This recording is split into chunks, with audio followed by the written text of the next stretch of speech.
Bismillahirrahmanirrahim. Assalamualaikum warahmatullahi wabarakatuh. Perkenalkan, nama saya Ageng Arya Krishna Dwi Pangga dengan NIM 1S12056. Pada video kali ini saya akan menjelaskan beberapa hal tentang Telnet dan NSLookup. Oke, kita mulai saja.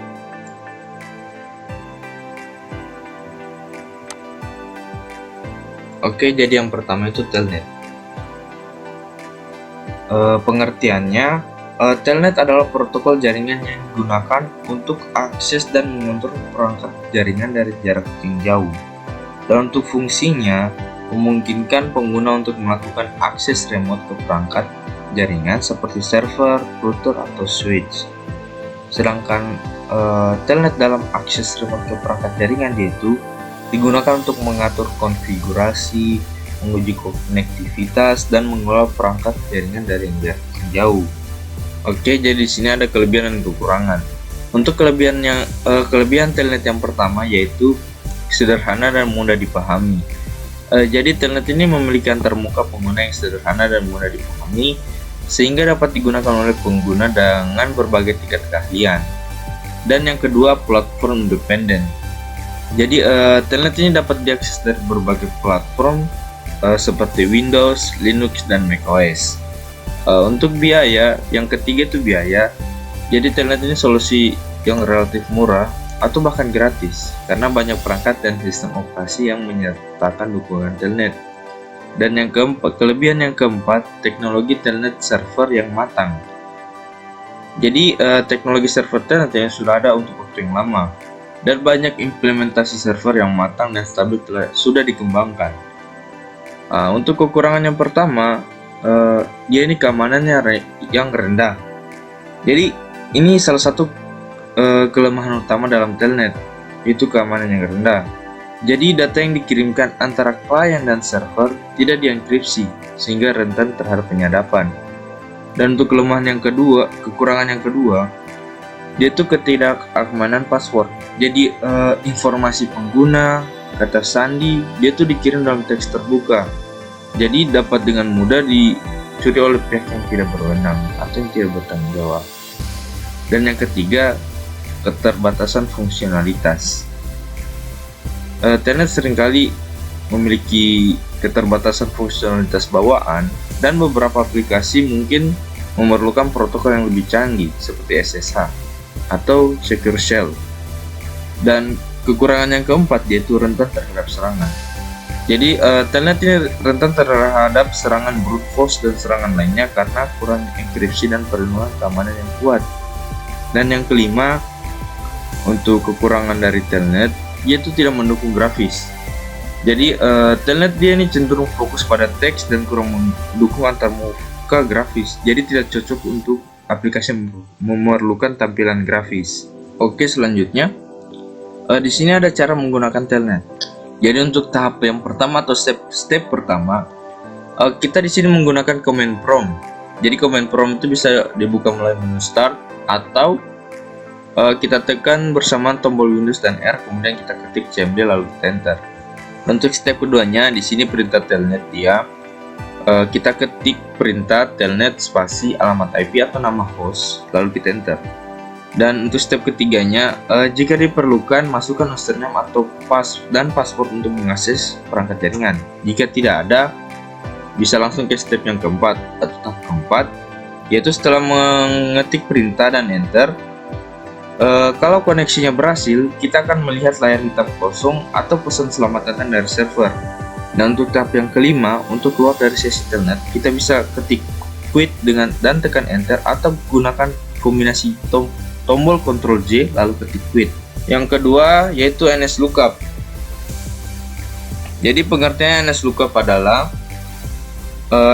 sebuah alat digital yang digunakan untuk menjalankan query DNS atau domain name system untuk mendapatkan informasi yang lebih tentang nama domain.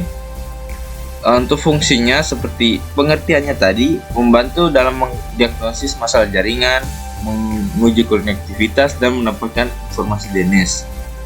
Untuk diagnosis dan pengaturan DNS dalam NSLookup, dia itu dapat digunakan untuk memecahkan nama domain, mendapatkan informasi DNS seperti alamat IP dan menguji konfigurasi DNS tersebut. Oke, selanjutnya di sini ada kelebihan dan kekurangan. Jadi kelebihan yang pertama, dia NSLookup cepat dan sederhana. Jadi NSLookup dia menyediakan cara cepat dan sederhana untuk mendapatkan informasi DNS terkait suatu nama domain atau alamat IP. Dan yang kedua, kelebihannya troubleshooting. Jadi alat ini berguna untuk troubleshooting masalah pada DNS, seperti mengecek rekam DNS, mencari tahu informasi name server, dan memverifikasi konfigurasi DNS tersebut. Dan untuk yang ketiga, dia juga termasuk dalam salah satu platform independen. Jadi bisa dijalankan di berbagai platform termasuk Windows, Linux, dan macOS, sama seperti Telnet. Untuk yang keempat, dia ini memiliki dua mode interaktif dan non-interaktif.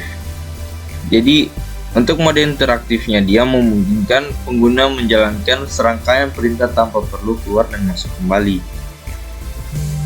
Dan yang kelima, dia ini mendukung berbagai tipe rekam seperti address record, mail exchange, pointer, dan lainnya. Dan untuk kekurangannya, dia ini yang pertama tidak secure. Jadi misalnya NSLookup mengirimkan permintaan DNS dan mengirimkan tanggapan dalam teks terbuka. Jadi dia rentan terhadap penyadapan dan informasi yang dikirimkan karena tidak dienkripsi. Dan yang kedua, tidak memberikan informasi terkait propagasi DNS. Jadi NSLookup ini hanya memberikan informasi terkait dengan keamanan konfigurasi DNS saat itu dan tidak memberikan informasi terkait proses propagasi DNS karena mungkin memakan waktu. Yang ketiga, tidak memberikan detail kesalahan jelas. Jadi misal saat terjadi kesalahan, NSLookup dia mungkin hanya memberikan pesan kesalahan umum tanpa memberikan detail yang cukup untuk memahami masalah yang jelas. Dan yang keempat, untuk menggunakan DNS ini kita memerlukan pengetahuan DNS. Kenapa dia masuk kekurangan? Karena NSLookup dia lebih efektif untuk digunakan oleh mereka yang memiliki pengetahuan tentang DNS. Untuk pengguna yang kurang berpengalaman mungkin akan kesulitan menginterpretasikan hasilnya.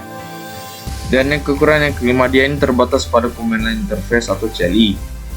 Jadi NSLookup dia menggunakan menggunakan antarmuka baris perintah yang mungkin tidak sesuai dengan pengguna yang lebih memilih atau suka menggunakan antarmuka grafis.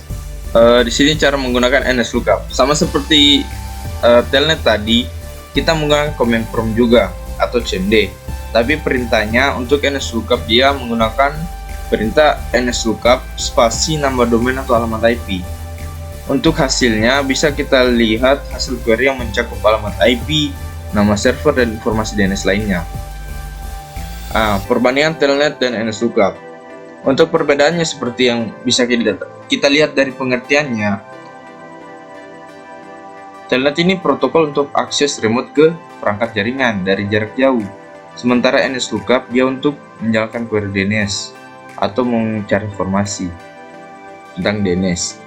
Untuk tujuan penggunaannya itu bisa dilihat sangat berbeda karena Telnet digunakan untuk mengakses dan mengontrol perangkat jaringan dari jarak jauh, sementara NSLookup digunakan untuk mendapatkan informasi DNS tentang nama domain. Dan untuk area penggunaannya bisa dilihat, Telnet digunakan dalam administrasi jaringan dan mengelola perangkat, sedangkan NSLookup digunakan dalam diagnosis jaringan dan pengaturan DNS. Jadi kesimpulannya itu, Telnet memungkinkan akses remote ke perangkat jaringan, sementara NSLookup membantu dalam query DNS. Dan yang kedua, Telnet memberikan fleksibilitas dalam mengelola perangkat jaringan, sementara NSLookup dia itu membantu dalam diagnosis jaringan dan konfigurasi DNS. Dan kesimpulan yang ketiga, dengan memahami Telnet dan NSLookup sangat membantu kita dalam mengelola jaringan dengan lebih efisien dan melakukan diagnosis jika terjadi masalah. Terima kasih atas waktunya. Lebih dan kurang yang mohon dimaafkan. Wassalamualaikum warahmatullahi wabarakatuh.